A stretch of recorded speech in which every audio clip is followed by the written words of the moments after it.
Hello guys, कैसे हैं आप लोग। आशा करता हूँ आप सभी अच्छे होंगे और एग्ज़ाम की तैयारी आपकी अच्छी चल रही होगी।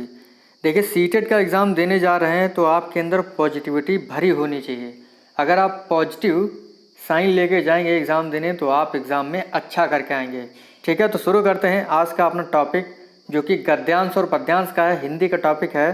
15 प्रश्न है और देखते हैं आप 15 में से कितने प्रश्न सही कर पाते हैं। जितने भी प्रश्न सही करिएगा कमेंट करके ज़रूर बताइएगा। अगर चैनल पर पहली बार आए चैनल सब्सक्राइब कर लीजिएगा, बेल आइकन दबा दीजिएगा, जिससे कि आपको नई वीडियोस की नोटिफिकेशन समय से मिलती रहे। बहुत ही आसान प्रश्न है पद्यांश और गद्यांश। देखते हैं आप कितने सही कर पाते हैं। ध्यान से पढ़िए मेरे साथ। लिखा है, हवा चले अनुकूल तो नावे नौसिखिया भी खेल लेते हैं, सहज डगर पर लंगड़े भी चल बैसाखी से लेते हैं, मिट जाते जो दीप स्वयं रोशन कर लाख चिरागों को, नमन है उन्हें जो लौटा लाते हैं गई बहारों को, फैला करके हाथ किसी के सम्मुख झुकना आशा है, बहती नदियाँ से पानी भी प्यास बुझाना आशा है, नित्य खोद कर नए कुएं जो सबकी प्यास बुझाते हैं, वही लोग हैं जो सदियों तक जग में पूजे जाते हैं। क्या कह सकते हैं, कविता है, मज़ा आ गई पढ़ के। तो आपने जो है अच्छे से पढ़ लिया होगा। और अब प्रश्न करते हैं। देखिए, 1 से 6 प्रश्न जो हैं आपके पद्यांश के हैं। तो पहला प्रश्न है, कवि उन्हें नमन कर रहा है जो दूसरों को प्रेरणा देकर मरते हैं, लाखों दीप जलाते हैं, लहरों पर नाव चला लेते हैं, सरल मार्गों पर चलते हैं। मैंने कहा है पॉजिटिव विकल्प को अगर आप टिक करेंगे तो आपका आंसर बिल्कुल सही होगा। और आपका आंसर बिल्कुल सही है। मुझे पता है आपका पहला आंसर होगा, दूसरों को प्रेरणा देकर मरते हैं, कवि उनको नमन कर रहा है। अगला है, कविता में बैसाखी का क्या भावार्थ है। 1 महीना, सहारा, सीढ़ी, फसल। बैसाखी का क्या अर्थ है, क्या भावार्थ है। बिल्कुल सही जवाब क्या होगा, सहारा होगा। आपके 2 प्रश्न अब तक सही हो चुके होंगे, मैं ऐसी आशा करता हूँ। अगला है, पानी पी प्यास बुझाना आशा है में अलंकार है, मानवीकरण, अनुप्रास, उपमा, रूपक। तो बताइए फटाफट इसका जवाब क्या होगा। पानी पी प्यास बुझाना आशा है में अलंकार कौन सा है। तो देखिए, पा वर्ण की जो है आवृत्ति हो रही है बार बार, इसीलिए यहाँ पर क्या होगा, अनुप्रास अलंकार होगा। एक और उदाहरण होता है, तरन तरूजा तट तमाल तरोर बहुछाए, उसमें भी जो है अनुप्रास अलंकार होता है। ठीक है, याद रखिएगा। अगला आपका प्रश्न है, समाज उन्हें सदा सम्मानित करता है जो प्यासे को पानी पिलाते हैं, अपने कार्यों से सबका हित करते हैं, सदियों तक पूजे जाते हैं, या नित्य नए कुएं खोदते हैं। पॉजिटिव साइन कौन सा दे रहा है आपको ऑप्शन। बिल्कुल सही जवाब ऑप्शन आपका सेकंड, अपने कार्यों से सबका हित करते हैं वही समाज में सदा सम्मान के पात्र होते हैं। सेकंड ऑप्शन आपका सही होगा। आशा करता हूँ आपके अभी तक जितने भी प्रश्न हम कर चुके हैं सभी सही होंगे। अगला है, कवि के अनुसार उनका जीवन आशा नहीं है जो लोगों के सामने हाथ फैलाते हैं, बैसाखी के सहारे चलते हैं, परिश्रम से बीती बहारों को लौटा लाते हैं, स्वयं अपने लिए ही साधन जुटाते हैं। तो किनका जीवन आसान नहीं होगा आपके अनुसार, बताइए कौन सा जवाब सही होगा। पहला सही है क्या, दूसरा सही है, तीसरा सही है, चौथा सही है। फटाफट जवाब दीजिए। इसका ऑप्शन आपका सही है तीसरा, परिश्रम से बीती बहारों को लौटा लाते हैं, उनका जीवन आसान नहीं होता है। किसी की भी लाइफ जो है आसान नहीं होती है। ठीक है, मैं आपको इतना बता दूं। अगला है, नौसिखिया। नौसिखिया होता है नौ विषय जानने वाला, नया सिखाने वाला, नए विषय पढ़ने वाला, नया सीखने वाला। नौसिखिया बहुत ही आसान जवाब होगा इसका, नया सीखने वाला जो है नौसिखिया होता है। चौथा ऑप्शन आपका राइट होगा। ठीक है, और देखिए पिछले वीडियोस, पिछले मॉक टेस्ट हैं उनको आप जरूर करिएगा। डिस्क्रिप्शन में आपको लिंक दे दूंगा, बाल विकास का, पर्यावरण अध्ययन का और हिंदी का। आप जरूर करिएगा, गारंटी देता हूँ आपको मज़ा आएगा करने में और आप जो है काफ़ी कॉन्फिडेंस गेन करेंगे मेरे वीडियो से। देखिए, ये तो होता है आपका पद्यांश। अब पढ़ेंगे गद्यांश। 7 से 15 तक जो है गद्यांश के प्रश्न हैं और आप बहुत ही आसान हैं। लिखा है लघु उद्योग उन उद्योगों को कहा जाता है जिनके आरंभ एवं आयोजन के लिए भारी भरकम साधनों की आवश्यकता नहीं पड़ती है। भारी भरकम यानी वजनदार साधनों की आवश्यकता नहीं पड़ती है। वे थोड़े से स्थान पर थोड़ी पूंजी अल्प साधनों से ही आरंभ किए जा सकते हैं। जो लघु उद्योग होते हैं वो थोड़े से स्थान पर थोड़ी पूंजी और अल्प साधनों से ही आरंभ किए जा सकते हैं, फिर भी उन्हें सुनियोजित ढंग से अधिकाधिक लाभ प्राप्त करके देश की निर्धनता, गरीबी, विषमताओं से एक सीमा तक लड़ा जा सकता है। यानी लघु उद्योगों को सुनियोजित करके हम देश से निर्धनता, गरीबी, विषमता को बहुत हद तक दूर कर सकते हैं। अपने आकार, प्रकार तथा साधनों की लघुता व अल्पता के कारण ही इस प्रकार के उद्योग धंधों को कुटीर उद्योग कहा जाता है।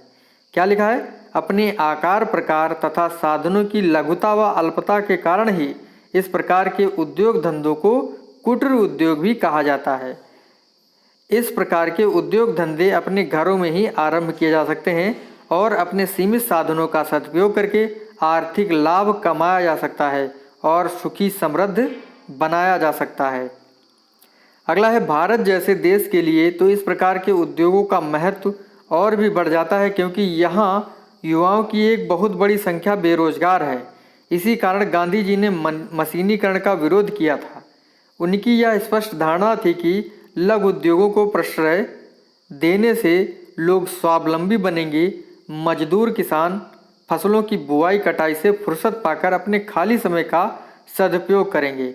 इस प्रकार आर्थिक समृद्धि तो बढ़ेगी ही, साथ ही साथ लोगों को अपने घर के पास रोजगार भी मिल जाएगा। ठीक है, तो ये था आपका छोटा सा कह सकते हैं गद्यांश। अब प्रश्न है, देखिए ध्यान से अगर आपने पढ़ा होगा, अगर आपको नहीं समझ में आया है तो वीडियो बैक करके फिर से पढ़ सकते हैं आप। ठीक है, क्योंकि मैं अगर दोबारा पढ़ूंगा तो बहुत लंबा वीडियो हो जाएगा। एक बात मैंने बताई है, पॉजिटिव साइन को आप लोग जो है पकड़े रहिएगा, सीटेट जो है आप क्वालिफाई कर जाएंगे। लिखा है उन उद्योगों को लघु उद्योग कहा जाता है जिन्हें निर्धन व्यक्ति आयोजित करते हैं, जिनके पास जिनसे अल्प लाभ मिलता है, जो अल्प अवधि तक चलते हैं, जो कम साधनों से शुरू किए जा सकते हैं। तो क्या होगा बताइए, कौन सा ऑप्शन सही लग रहा है आपको? बहुत ही आसान जवाब है, जो कम साधनों से शुरू किए जा सकते हैं वो होते हैं लघु उद्योग। अगला है मशीनीकरण से क्या तात्पर्य है? मशीनों का अधिकाधिक उपयोग, मशीनों का अधिकाधिक निर्माण, मशीनों की अधिकाधिक उपलब्धता, मशीनों की अधिकाधिक खरीद फरोख्त। तो मशीनीकरण से तात्पर्य क्या होगा? बिल्कुल सही जवाब पहला ऑप्शन आपका सही है, मशीनों का अधिकाधिक उपयोग। अगला है लघु उद्योगों को प्रश्रय देने के संदर्भ में गांधी जी की क्या धारणा थी? यानी लघु उद्योग जो है क्यों लगाने चाहिए? कि किसानों को बुआई कटाई से फुर्सत मिल सके इसलिए, मशीनीकरण का विरोध किया जा सके इसलिए, लोगों को आर्थिक रूप से आत्मनिर्भर बनाया जा सके, या समय का सदुपयोग किया जा सके। तो बताइए गांधी जी ने लघु उद्योग लगाने के लिए क्यों कहा था? बहुत ही आसान जवाब है। देखिए एक बार देख लेते हैं हम लोग कि गांधी जी ने मशीनीकरण का विरोध किया था। उन्होंने यह स्पष्ट धारणा की लघु उद्योगों को प्रश्रय देने से लोग स्वावलंबी बनेंगे। ठीक है, मजदूर किसानों फसलों की बुआई कटाई से फुर्सत पाकर अपने समय का सदुपयोग करेंगे, इस प्रकार आर्थिक रूप से समृद्ध होंगे। तो कौन सा है? देखिए, लोगों को आर्थिक रूप से निर्भर बनाया जा सके, इसीलिए जो है लघु उद्योग लगाए जाएं, ये मानते थे महात्मा गांधी। थर्ड ऑप्शन आपका राइट होगा। अगला है भारत जैसे देश के लिए लघु उद्योग धंधों का महत्व क्यों बढ़ जाता है? क्योंकि यहाँ मशीनों की उपलब्धता कम है, क्योंकि यहाँ के युवा वर्गों को मशीनों पर काम करना नहीं आता है, क्योंकि यहाँ कम पूंजी वाले लोग अधिक संख्या में हैं, क्योंकि यहाँ बहुत से लोगों को काम की ज़रूरत है। तो लघु उद्योगों को महत्व क्यों दिया न जाना चाहिए, या लघु उद्योगों का महत्व क्यों बढ़ जाता है? आपका ऑप्शन चौथा सही होगा, क्योंकि यहाँ बहुत से लोगों को काम की क्या है? ज़रूरत है। चौथा ऑप्शन आपका सही होगा।